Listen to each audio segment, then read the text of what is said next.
तो सबसे पहले आपको दो चीज़ों का ख्याल रखना है। आप अगर इंडिया में हो तो आपको एक वीपीएन की ज़रूरत पड़ेगी। मैं प्रोटॉन वीपीएन यूज़ करता हूँ। आप इसको खोल लेंगे और ये किसी भी सर्वर से अपने आप कनेक्ट हो जाएगा। इसे मिनिमाइज कर लेंगे और आपको फिर अपने कैपकट को खोलना है। ये जो ट्रिक है ये वर्जन 8.3 और 8.6 तक काम करती है। मैंने इसके आगे इसको टेस्ट नहीं किया है तो मेरे पास उसकी इन्फॉर्मेशन नहीं है फिलहाल। कैपकट खोलने के बाद आपका जब प्रोजेक्ट बन के रेडी हो जाएगा तब आपको इसको एक्सपोर्ट पे क्लिक नहीं करना है। सबसे पहले आपको कंट्रोल और ए दबा के सब कुछ सिलेक्ट कर लेना है। फिर इसके बाद इसको राइट क्लिक करके कंपाउंड क्लिप बनाएंगे। आपको कंट्रोल ए दबा के सब कुछ सिलेक्ट कर लेना है। Left click create compound clip, फिर इस पे वापस से राइट क्लिक करके प्री प्रोसेस कंपाउंड क्लिप पर क्लिक करना है। अभी जो मेन स्टेप है जो थोड़ा सा टफ है वो शुरू होता है। आपको फाइल एक्सप्लोरर खोलना है, उसके बाद एड्रेस बार पर ये वाला एड्रेस पेस्ट करना है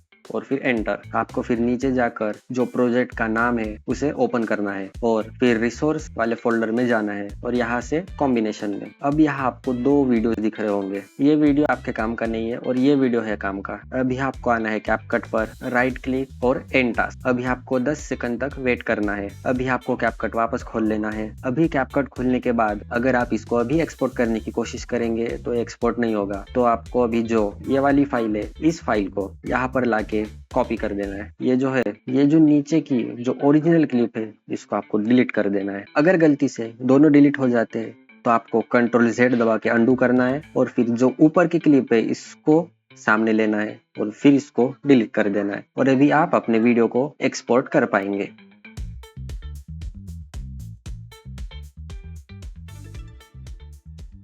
थैंक्स फॉर वॉचिंग।